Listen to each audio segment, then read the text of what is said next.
오늘은 우리 모두의 관심사인 건강한 노년에 대해 이야기해 보려 합니다. 우리는 종종 팔팔하게 99세까지 살다가 편안하게 잠들고 싶다라는 말을 듣곤 합니다. 그런데 현실에서 이렇게 사는 분들은 생각보다 많지 않습니다. 왜 그럴까요? 어떻게 하면 올해도 건강하게 살 수 있을까요? 우리나라는 이미 고령화 사회를 넘어 초고령 사회로 빠르게 진입하고 있습니다. 이제는 단순히 오래 사는 것이 아니라 어떻게 오래 사는가가 중요한 시대가 되었습니다. 스스로 일상생활이 가능하고 맑은 정신으로 사는 건강한 노년기를 보내는 것. 이것이 진정한 장수의 의미가 아닐까요?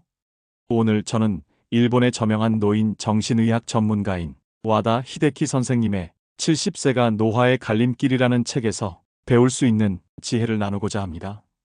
지금부터 노년기에 누구나 마주하게 되는 7가지 현실과 건강하게 장수하기 위한 6가지 실질적인 방법들에 대해 알아보겠습니다.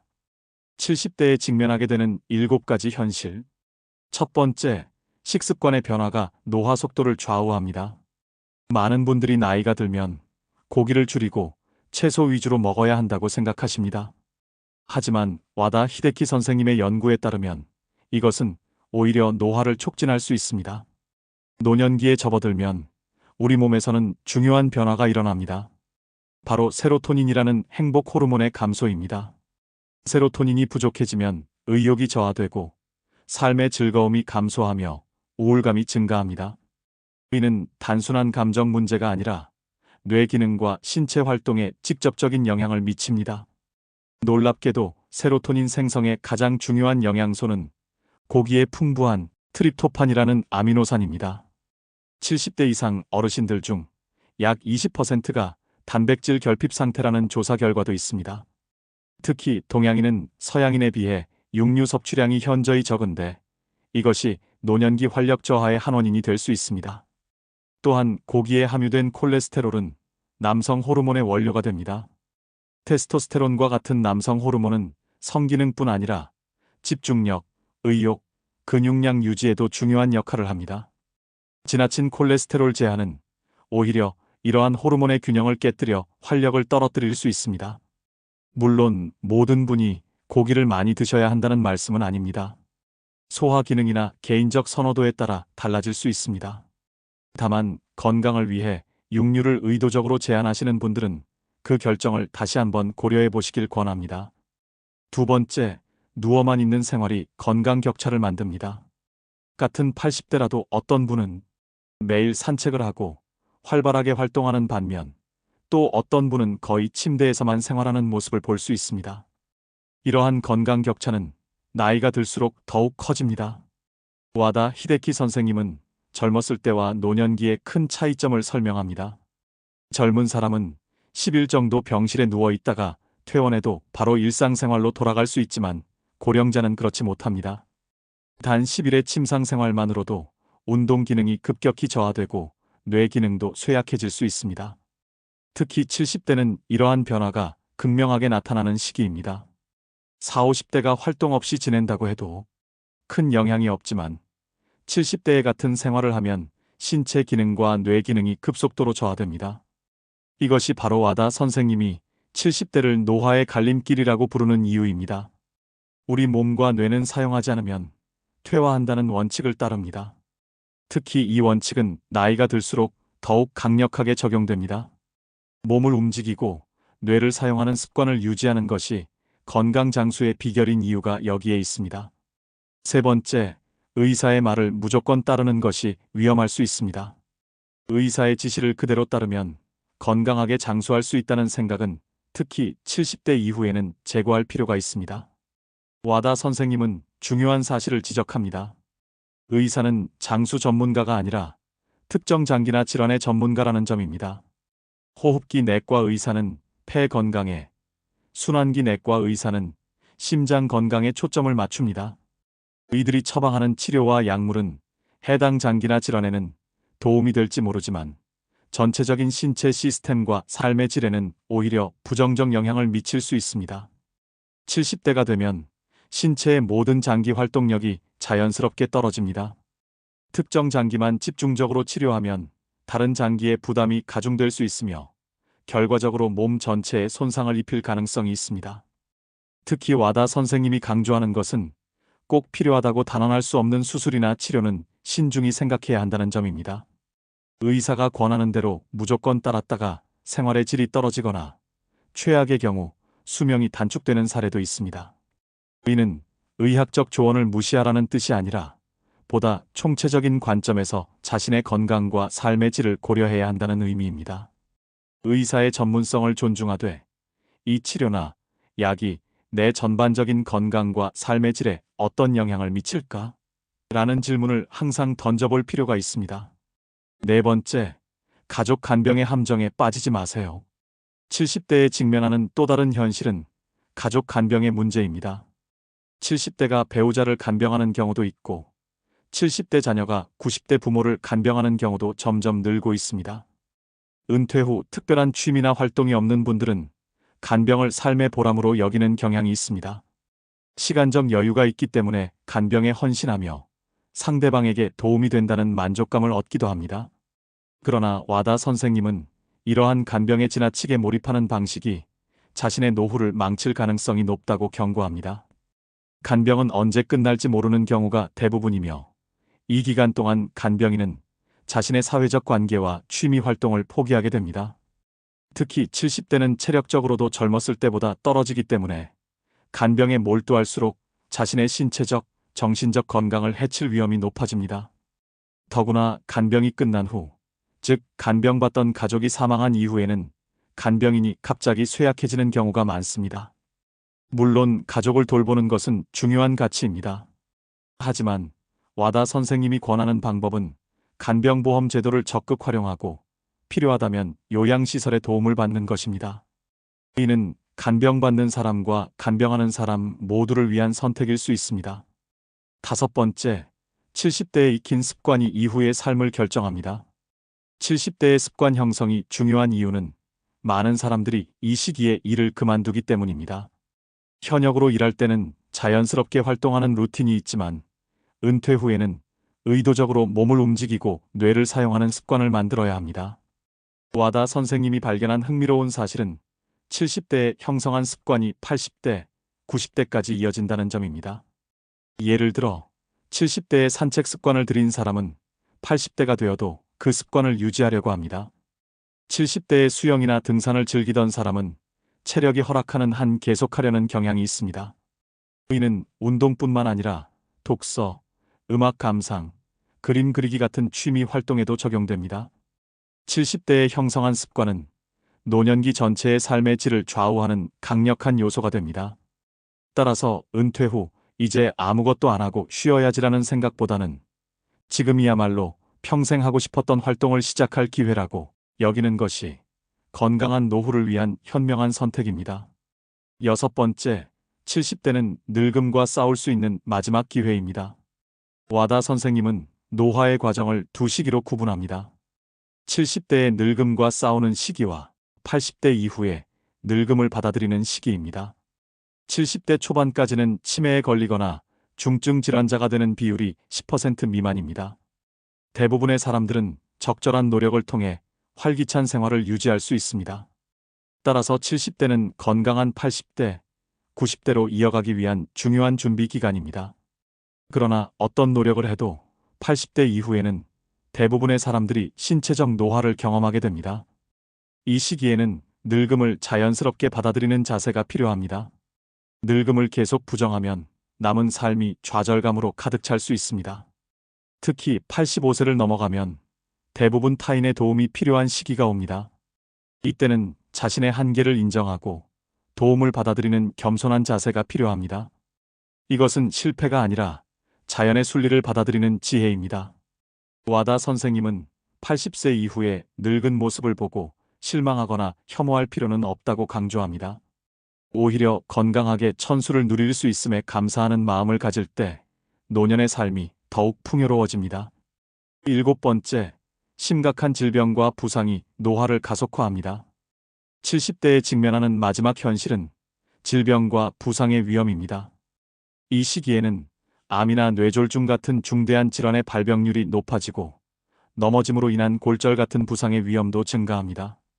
특히 와다 선생님이 경고하는 것은 우울증입니다. 의외로 잘 알려져 있지 않지만 우울증은 70대의 건강을 위협하는 중요한 요소입니다. 우울증에 걸리면 움직이기 싫어지고 외출을 꺼리게 되며 식욕도 떨어져 영양 상태가 악화됩니다. 우울증으로 인한 체중 감소는 지방이 아닌 근육의 손실로 이어져 신체 기능을 급격히 저하시킵니다. 따라서 우울한 기분이 지속되면 반드시 전문가의 도움을 구하는 것이 중요합니다. 또한 장수시대에는 예전에 60대에 맞이했던 인생의 고비, 즉 배우자의 사망, 자녀의 독립 등을 70대에 맞는 경우도 많아지고 있습니다. 이러한 인생의 전환점을 어떻게 극복하느냐가 70대 이후의 삶의 질을 크게 좌우합니다. 지금까지 70대에 접어들면 누구나 마주하게 되는 7가지 현실에 대해 알아보았습니다. 걱정이 되신다면 이제 희망적인 소식을 나눠드릴게요. 와다 히데키 선생님은 이러한 현실을 알고 잘 대처한다면 건강하고 행복한 노년을 보낼 수 있다고 말씀하십니다. 그럼 지금부터 와다 선생님이 수십 년간의 연구와 경험을 통해 밝혀낸 건강하게 장수하기 위한 6가지 비결을 함께 살펴보겠습니다. 첫 번째 비결, 맛있는 것을 먹고 면역력을 높이세요. 많은 어르신들이 콜레스테롤, 혈압, 요산 수치 등을 걱정하여 먹고 싶은 것을 참는 경우가 많습니다. 물론 중병을 앓고 있다면 식이 제한이 필요할 수 있지만 그렇지 않다면 70대에는 좋아하는 음식을 즐기는 것이 오히려 건강에 도움이 될 수 있습니다. 와다 선생님은 놀라운 사실을 알려줍니다. 맛있는 음식을 먹을 때 우리의 전두엽은 크게 활성화되고 이는 뇌의 노화를 늦추는 효과가 있다는 것입니다. 반대로 과도하게 절제된 식생활은 전두엽의 활성화를 저해하고 부족한 영양소로 인해 뇌 기능 저하를 초래할 수 있습니다. 또한 맛있는 것을 먹으며 느끼는 행복감은 면역 기능을 높이는 데 도움이 됩니다. 70대가 되면 영양 부족을 걱정해야 할 때가 오히려 충분한 영양 섭취를 걱정해야 할 때보다 많습니다. 다만 와다 선생님이 특별히 주의를 요하는 것은 음주입니다. 고령자는 혼자 술을 마시는 기회가 많아지는데 이는 가급적 피하는 것이 좋습니다. 가벼운 저녁 반주 정도는 괜찮지만 혼자서 과도하게 마시는 습관은 건강에 해롭습니다. 두 번째 비결, 어떤 형태로든 일을 계속하세요. 와다 선생님의 연구에 따르면 건강 장수의 비결 중 하나는 지속적인 일입니다. 여기서 일은 꼭 유급 노동만을 의미하지 않습니다. 정기적으로 무언가를 만들거나 다른 사람들과 상호작용하는 활동이라면 모두 해당됩니다. 이를 뒷받침하는 흥미로운 데이터가 있습니다. 일본의 나가노현은 평균 수명이 가장 높은 지역 중 하나인데 이 지역은 고령자 취업률도 가장 높습니다.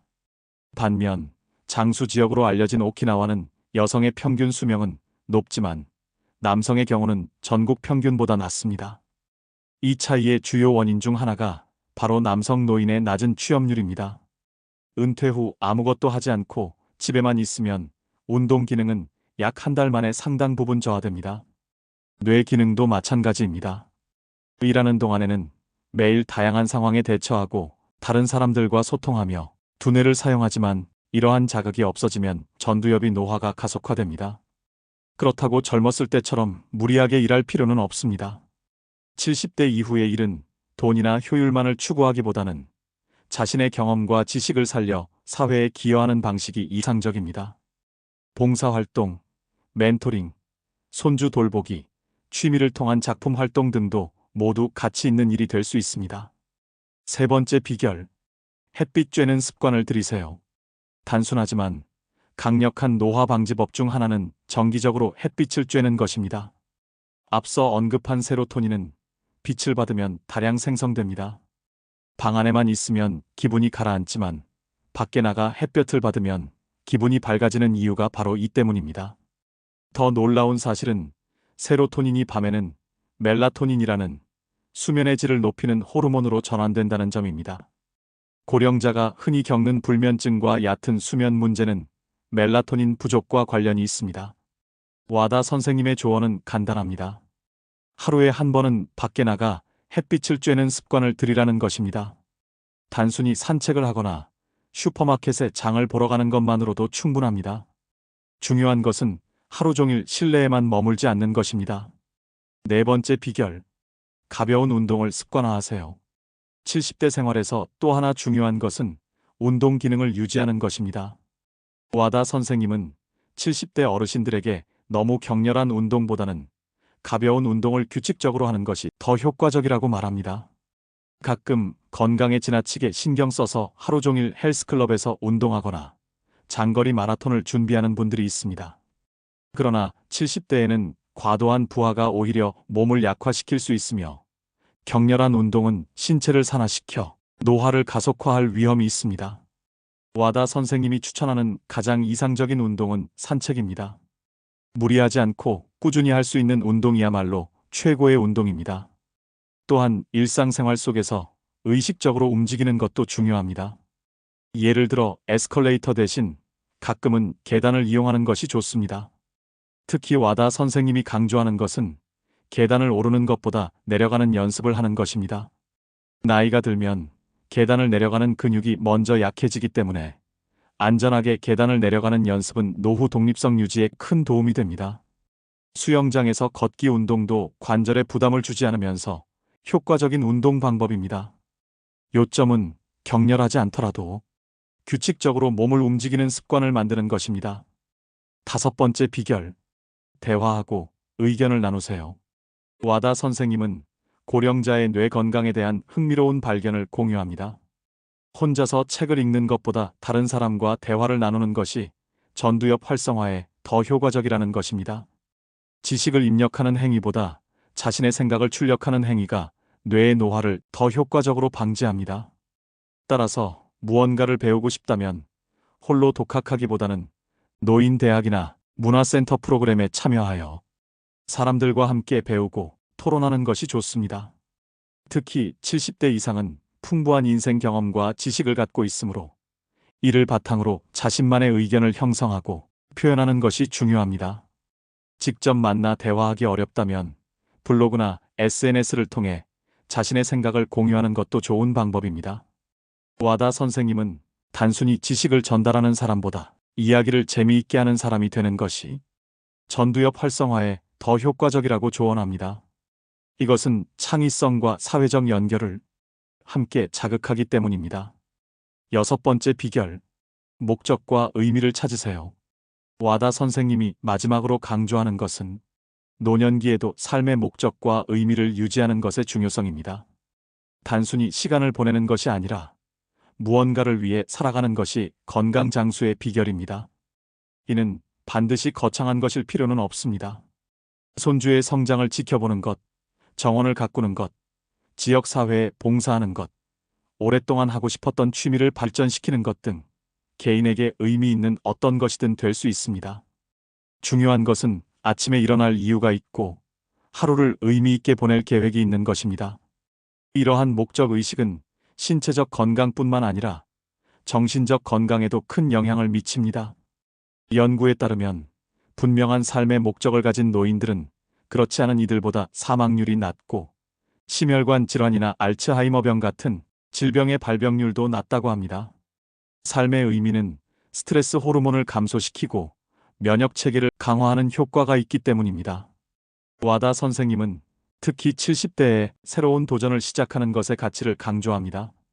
너무 늙었다고 생각하지 말고 오히려 지금이야말로 시도해 볼 수 있는 마지막 기회라고 생각하는 것이 중요하다고 말합니다. 새로운 기술을 배우거나 여행을 떠나거나 오랫동안 미뤄둔 꿈을 실현하는 것은 노년의 삶에 활력을 불어넣습니다. 결론은 70대의 선택이 앞으로의 삶을 결정한다는 것입니다. 지금까지 와다 히데키 선생님의 70세가 노화의 갈림길에서 배울 수 있는 지혜를 살펴보았습니다. 70대는 단순한 나이가 아니라 앞으로의 삶의 질을 좌우하는 중요한 전환점입니다. 와다 선생님이 말씀하시는 9988-234라는 말이 있습니다. 이는 99세까지 팔팔하게 살다가 단 2, 3일 앓고 4일 만에 편안하게 떠나는 이상적인 노후를 의미합니다. 물론 모든 분이 이렇게 살 수는 없겠지만 우리의 노력에 따라 건강한 노년의 기간을 최대한 늘릴 수 있습니다. 우리 몸속에는 노화 시계가 끊임없이 돌아가고 있지만 그 속도와 질은 우리의 선택에 따라 달라질 수 있습니다. 오늘 말씀드린 내용을 정리하자면, 첫째, 단백질이 풍부한 음식을 충분히 섭취하여 의욕과 활력을 유지하세요. 둘째, 은퇴 후에도 어떤 형태로든 일을 계속하세요. 셋째, 매일 햇빛을 쬐는 습관을 들이세요. 넷째, 과도하지 않은 규칙적인 운동을 생활화하세요. 다섯째, 다른 사람들과 대화하고 의견을 나누는 기회를 만드세요. 여섯째, 삶의 목적과 의미를 유지하세요. 무엇보다 가장 중요한 것은 70대의 몸과 뇌를 사용하는 다양한 습관을 의도적으로 만들어 두는 것입니다. 이러한 습관은 80대 이후의 삶까지 지속되어 건강한 노후를 가능하게 합니다. 물론 나이가 들면 자연스럽게 신체적 한계도 찾아옵니다. 하지만 와다 선생님이 말씀하시듯 70대는 그러한 한계와 싸울 수 있는 마지막 기회이며 80대 이후에는 자연스럽게 한계를 받아들이는 지혜도 필요합니다. 나이 들어가는 것을 두려워하지 마세요. 모든 것은 자연의 섭리이지만 어떻게 나이 들어갈 것인지는 우리의 선택입니다. 지혜롭고 활기차게 나이 드는 것, 그것이 진정한 인생의 승리가 아닐까요? 오늘의 이야기가 여러분의 노후 준비에 작은 도움이 되었기를 바랍니다. 건강하고 행복한 하루 되세요. 감사합니다.